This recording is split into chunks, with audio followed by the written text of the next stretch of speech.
Hello students. तो last जो हमने चैप्टर 4 पढ़ा था उसमें हमारा एक टॉपिक रह गया था ट्राइबल रिवॉल्ट्स। ये उस चैप्टर का सबसे इम्पोर्टेंट टॉपिक है, इसलिए मैंने सोचा कि आपको एग्ज़ाम से पहले कंप्लीट करवा दिया जाए। और ये भी होता है कि बच्चे थोड़े कंफ्यूज हो जाते हैं कि पता नहीं सर ने पढ़ाया है या नहीं पढ़ाया है, आएगा कि नहीं आएगा। तो आप समझ लीजिए बहुत टिपिकल क्वेश्चन कोई नहीं आएंगे आपके टेस्ट में। ये मैंने जो पहले वीडियो बनाया है उसमें भी समझाया है आपको कि किस तरह के क्वेश्चन आएंगे और किस तरह से आप प्रिपेयर कर सकते हैं। Tribal communities and colonial states में आपने सबसे पहले समझा था कि ट्राइब्स रियलिटी में होते क्या हैं, किस तरह से रहते हैं, क्या उनके बिलीव्स हैं, किस टाइप की वो बातें मानते हैं, किस तरह से उनके फॉरेस्ट लॉ हैं, कौन कौन से एरिया में कौन कौन से ट्राइब्स रहा करते हैं। फिर आपने समझा था कि tribes before British and tribes after British, आपने समझा था tribe before British and tribes under British. Tribes britisher से पहले कैसे रहा करते थे और ट्राइब्स ब्रिटिशर्स के अंडर में कैसे रह रहे थे। तो ब्रिटिशर्स के अंडर में ट्राइब्स को ऑप्रेस्ड किया जा रहा था, उन्हें दबाया जा रहा था, उनकी ज़मीनें छीनी जा रही थी, उनकी ज़मीनें लेके क्या किया जा रहा था, ज़मींदारों को लिया जा रही थी। मनी लैंडर्स जो थे और जो दलाल थे वो उनसे कम पैसों में चीज़ें खरीद के, जैसे पलास का फूल, कुसुम का फूल हुआ, ठीक है ना, और जो पेड़ हुए, टिम्बर की लकड़ी हुई या साल की लकड़ी हुई, वो सस्ते दामों में ख़रीद के ज़्यादा दामों में बेच के बहुत ज़्यादा मुनाफा कमा रहे थे, ठीक है ना। कुछ ट्राइबल्स के साथ कंडीशन ये भी थी कि उनसे उनकी ज़मीनें छीन ली गई, क्योंकि वो मनी लैंडर्स को उनका जो लोन लिया था वो वापस नहीं दे पाए, उनके कैटल्स छीन लिए गए, उनकी ज़मीनें छीन ली गई। तो कंडीशन क्या बनती है, कंडीशन रिवॉल्ट की बन जाती है। अब रिवॉल्ट की कंडीशन ऐसे नहीं बनती कि एकदम से कोई नाराज़ हो जाए, बोलेगा नहीं हम विद्रोह करेंगे, तुमसे लड़ जाएंगे। तो कंडीशन क्या है कि मनी लैंडर्स, दलाल्स, ब्रिटिशर्स, रेवेन्यू ऑफिसर्स ने बहुत ज़्यादा ऑपरेस किया, बहुत ज़्यादा कुचला, ट्राइबल्स को बहुत ज़्यादा परेशान किया, उनकी ज़मीनें छीन ली, ठीक है ना, उनका ट्राइबल एरिया तुम छीन रहे हो, उन्हें लेबर्स बना रहे हो तो ठीक है, ओवर वर्क करा रहे हैं, ओवर वर्क बनाने के बाद कुछ को ऐसे भी ट्रीट कर रहे हैं कि उन्हें कुछ दे ही नहीं रहे, पैसे ही नहीं दे रहे, बैद बेगानीस बना लिया, जो मैंने बताया था फ्री ऑफ कॉस्ट जो लेबर होती थी उसको बैद बेगानी कहा जाता था। तो एक टाइम पे जिसे भी ब्रिटिशर्स सप्रेस कर रहे हैं, ऑप्रेस कर रहे हैं, दबा रहे हैं, वो थक जाएगा और क्या होगा, एक रिवॉल्ट की शुरुआत होगी। तो इसी तरह से रिवॉल्ट स्टार्ट होती हैं अलग अलग एरियाज़ में, अलग अलग रीजन्स पे। तो ट्राइबल रिवॉल्ट्स जो हैं वो सबसे पहला रिवॉल्ट जो हमें पढ़ना है वो है कोल रिवॉल्ट। 1825 से 1827 में ये पहले स्टार्ट हुआ, इसके बाद इसको दबा दिया गया और उसके बाद ये 1830 से 1832 तक मुंडा जो ट्राइब है उसके साथ स्टार्ट हुआ। एरिया इनका भी छोटा नागपुर प्लेटा हुआ है, मुंडा इसका भी छोटा नागपुर प्लेटा हुआ है, ठीक है ना। रीज़न क्या था, कोल जो ट्राइब्स है इनका मानना था कि कोई भी स्ट्रेंजर हमारे यहाँ एंटर नहीं करेगा।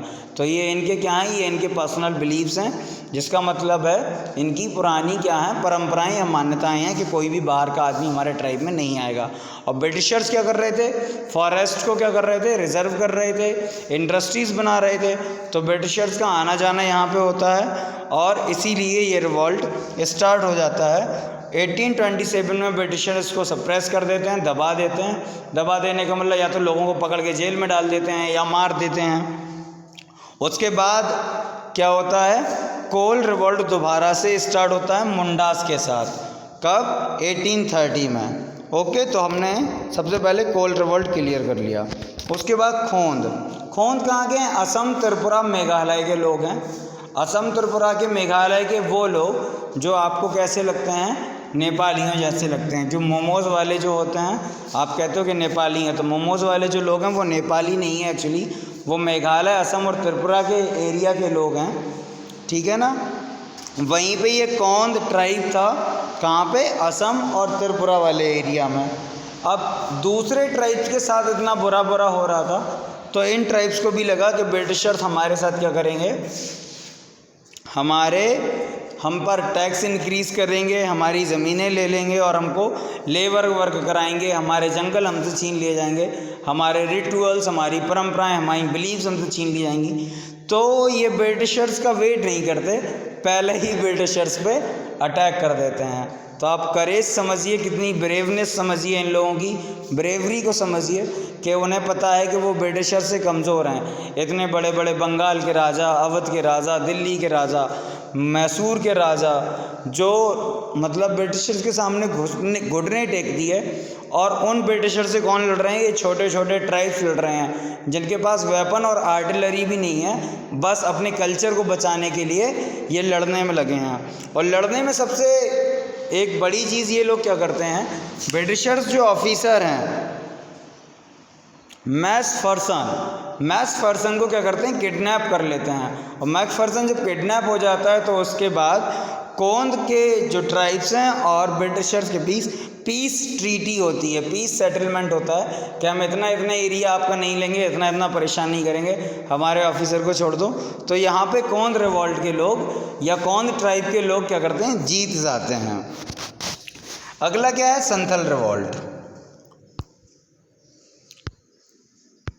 तो संथल रिवॉल्ट कब होता है? संथल रिवॉल्ट भी छोटा नागपुर प्लेटाऊ का एरिया है, जो आज के टाइम पे बंगाल और झारखंड में आता है, ठीक है ना। और ये स्टार्ट होता है परमानेंट सेटलमेंट के अगेंस्ट।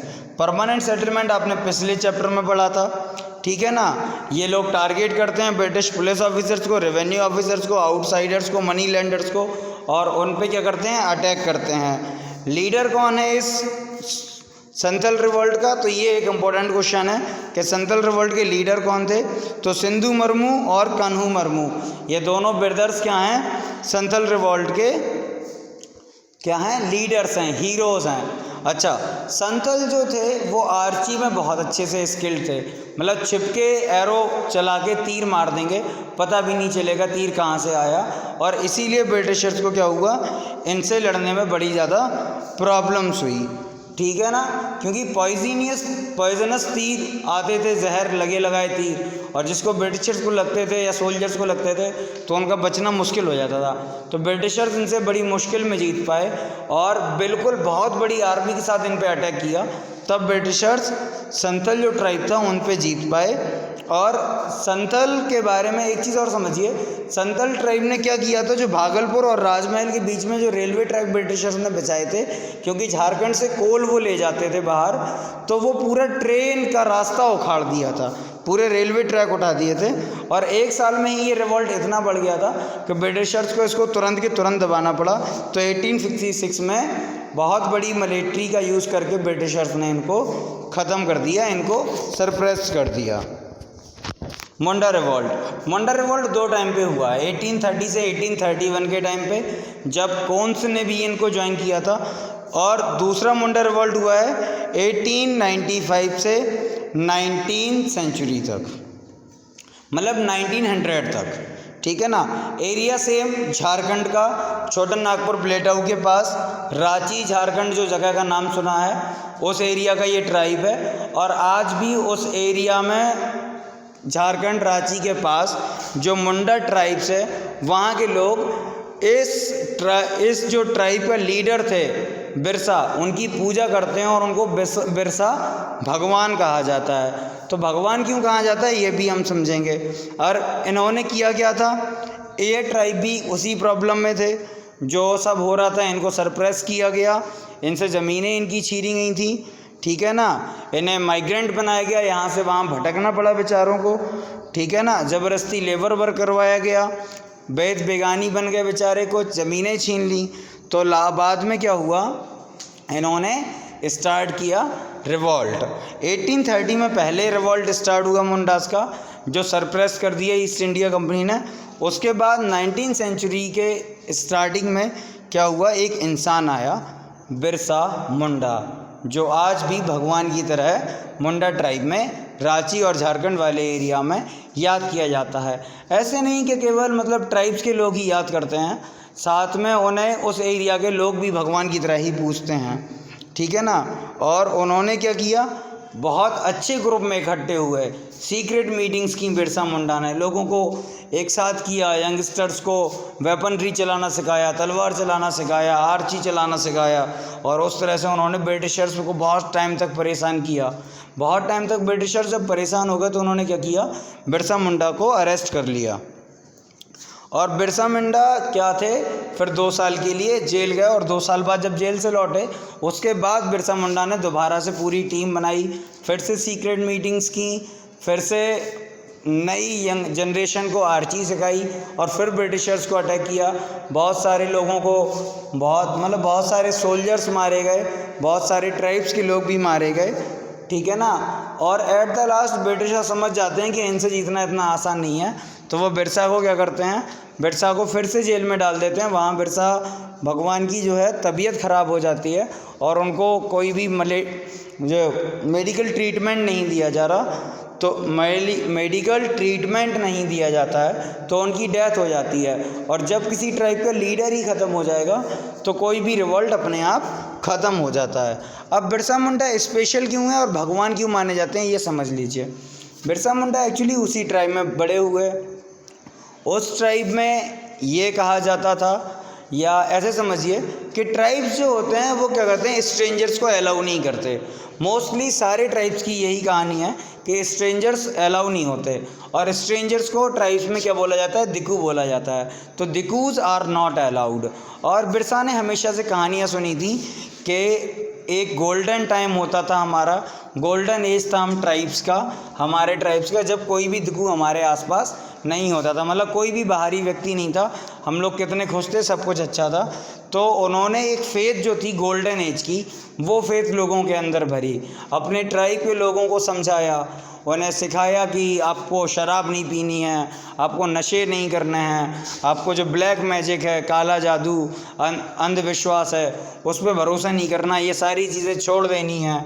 तो इस तरह से जब उन्होंने बहुत अच्छी चीज़ें लोगों को सिखाई, बहुत अच्छी नॉलेज लोगों को दी, छोटी सी एज थी, ज़्यादा उम्र नहीं हुई थी बिरसा की जब उन्हें जब उनकी मौत हुई, तो बिरसा ने जिस तरह से लोगों को समझाया कि अंधविश्वास पर भरोसा नहीं करना है, गलत काम नहीं करना है, शराब दारू ये सब छोड़ना है, तो इस तरह धीमे धीमे बिरसा को क्या हुआ, भगवान मानने लगे लोग, और फिर बिरसा मुंडा से वो बिरसा भगवान हो गए।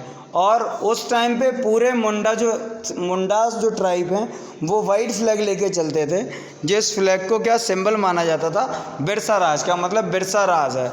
और यही वो रीज़न था उनके भगवान माने जाने का, क्या जो फेथ थी लोगों की कि बिरसा भगवान है, कि इतना बड़ा रिवॉल्ट उनके अगेंस्ट हो सका। तो ये आपने यहाँ समझ लिया, ठीक है ना। अब लास्ट में एक जो खासी रिवॉल्ट है उसको भी समझ लीजिए।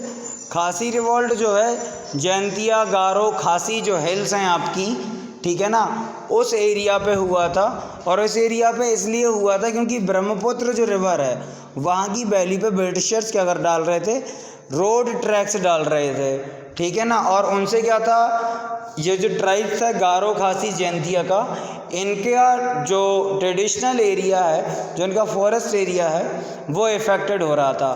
तो उन्होंने भी एक रिवॉल्ट स्टार्ट किया, बहुत सारे ब्रिटिशर्स पे अटैक किया, बहुत सारे ब्रिटिशर्स मारे गए।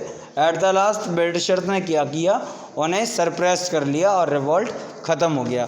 तो ये चैप्टर आपका यहाँ कंप्लीट हो गया बहुत अच्छे से, ठीक है। लास्ट में जो बुक में 2 पोर्शन बचे हैं वो उतना मेन इम्पोर्टेंट नहीं है, अगर कोशिश करेंगे तो एग्ज़ाम के बाद हम वो कंप्लीट करा लेंगे, वरना आप भी पढ़ सकते हैं। तो जितना मैंने आपको कंप्लीट करा दिया है ये मोस्ट इम्पॉर्टेंट पोर्शन है।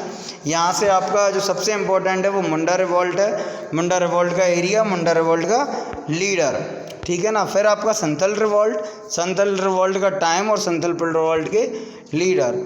कौंद रिवॉल्ट जो है, कौंद रिवॉल्ट का एरिया पूछ लिया जा सकता है, ईयर आपसे नहीं पूछा जाएगा मोस्टली।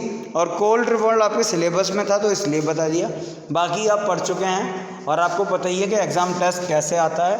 तो आप अपनी एक्सरसाइजेस कंप्लीट करिए, सिलेबस कंप्लीट करिए और वीडियोस देख लीजिए या चैप्टर पढ़ लीजिए, जिससे आपका चैप्टर और अच्छे से क्लियर हो जाए।